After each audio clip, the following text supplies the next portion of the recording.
But I'll be on it always, always and forever.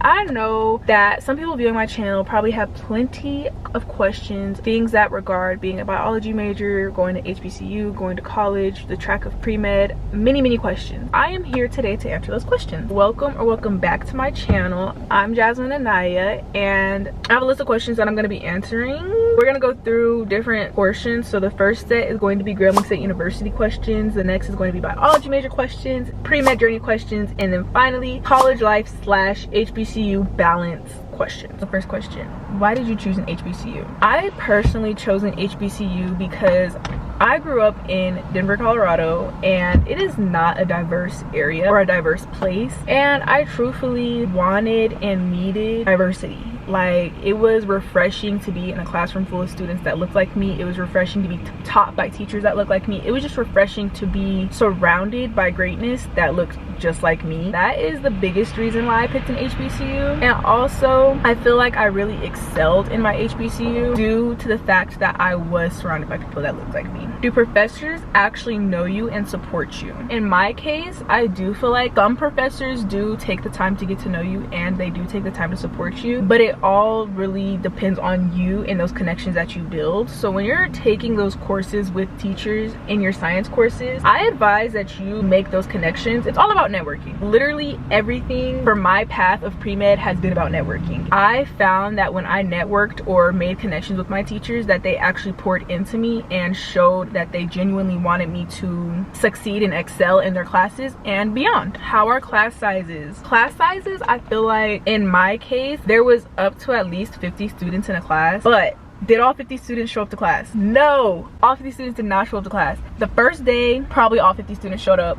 And then as the semester began to keep going, only about half of that or less of half showed up to class. Some teachers require attendance, which they'll like put it towards your grade. So like, of course, more students showed up to that class because it's like, you know, your grade kind of depends on it. Next question, what resources does Grambling offer biology / pre-med students? This is something that a lot of biology students don't know going into Grambling, which I feel like needs to be advertised more. But Grambling does offer a BSMD program, which I was a part of for all 3 years of my undergrad. It starts freshman year and ends your junior year going into your senior year. Essentially, the BSMD program is a program that you go to a Harry Medical College, and we spent 6 weeks out there and we were doing courses. We were taking sophomore courses as rising sophomores. The goal of the BSMD program is to help students prepare for MCAT and now the DAT. I do highly recommend that if you do attend Grambling State University, that you apply for it and do it. Those are just a few questions regarding, you know, Grambling State University and a little bit of my major, but now we're gonna get a little bit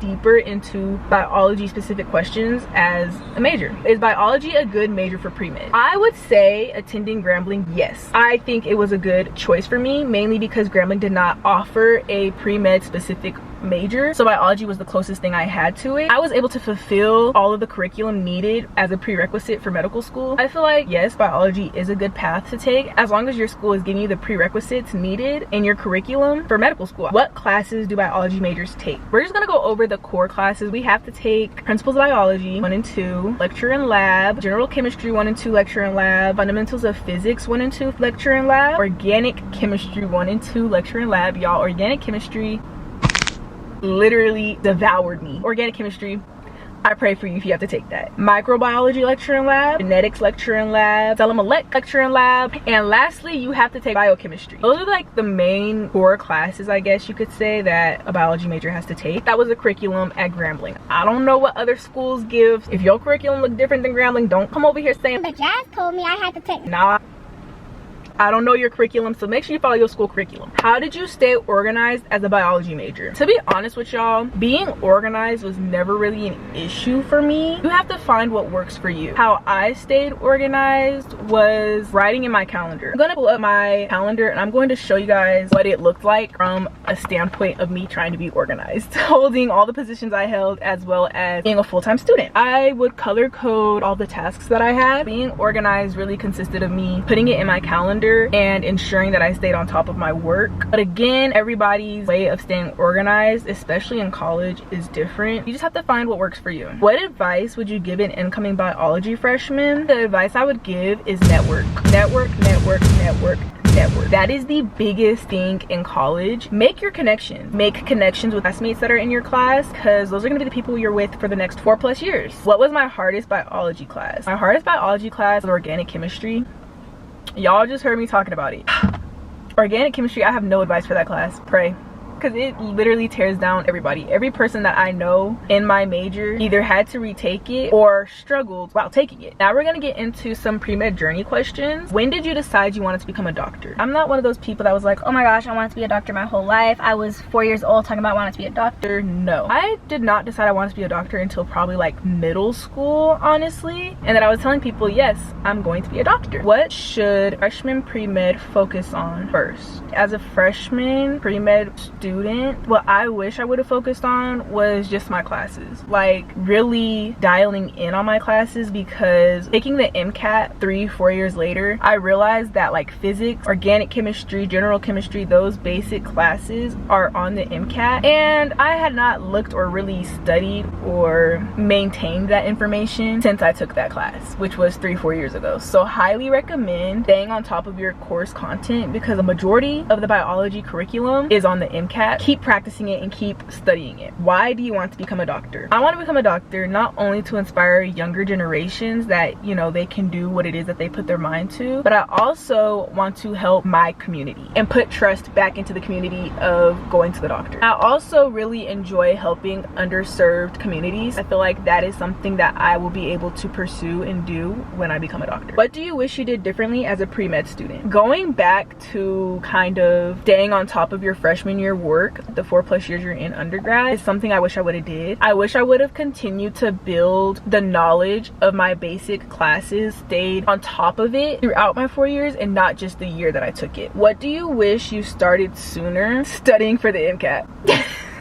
Honestly, y'all, I wish I would have started studying for the MCAT way sooner. I highly advise future pre-med students start studying freshman year. You don't need to study direct MCAT material, but make sure that you are staying on top of your coursework that is essentially helping you study for the MCAT. The last section of questions, we're going to be talking about college life and HBCU balance. Can you have a social life as a biology major? You definitely can. I'm not going to say it was hard, because truthfully it just comes down to you and you as a student and what you prioritize. And for me, I prioritize my schoolwork before I went to parties, before I hung out with friends. College is a lot of self-discipline, and if you do not have self-discipline, college is going to give it to you. So you can definitely have a social life while also being a biology major. It's just all about balance. How did you manage being involved on campus? Again, self-discipline and keeping track of everything that needed to get done. But especially this past semester, I had so much, but I knew I needed to keep everything in line and ensure that everything was getting done. That man is in his nose. Anyway, that's like the best advice I could give you, is use your calendar, utilize your notes. Like whatever helps you memorize or remember that you have a task to do, use it and do it. Did joining organizations help your college experience? Yes, it helped, because it not only allowed me to meet people, but it also helped me get out of my room. How did you avoid burnout? I didn't. Y'all, I really did burn out. I'm not gonna lie. This past semester, when I tell y'all I did nothing but go to class and maybe like 4 parties the whole semester, I did absolutely nothing this past semester. I was burned out. Just have a very great support system around you. My parents, my sister, my grandfather, even the friends that I made in college were all of my support system, and I feel like that's what really helped me going even in my little burnout phase. And graduation, I feel like that's kind of what helped me in my burnout situation. But I did burn out. I'm not gonna say everybody burns out, because everybody's journey is different, but I definitely burned out, especially because I was taking 20+ hours leading up until last semester. It might happen, and if it does, just get you a nice little support system, a nice little group of friends, and they'll help you. The last question is, what is the biggest lesson I learned from college? The biggest lesson I learned was networking. honestly, and ask questions. It does not hurt to ask questions. The worst somebody can tell you is no, and you miss 100% of the shots that you don't take. Asking questions and networking was my biggest friend in college, and I feel like it was the most helpful thing ever. With networking, you're also feeding into your village that you have, and having those teachers or professors or even just faculty or staff on campus supporting me and around me was very helpful, and those are lifelong relationships. That is going to conclude today's video. If y'all have any more questions about college, pre-med, being a biology major, and anything of that sort, please be sure to leave them in the comments down below and I will answer them. Thank y'all so much for watching. Please make sure to like, comment, and subscribe, and I will see y'all next time. Peace.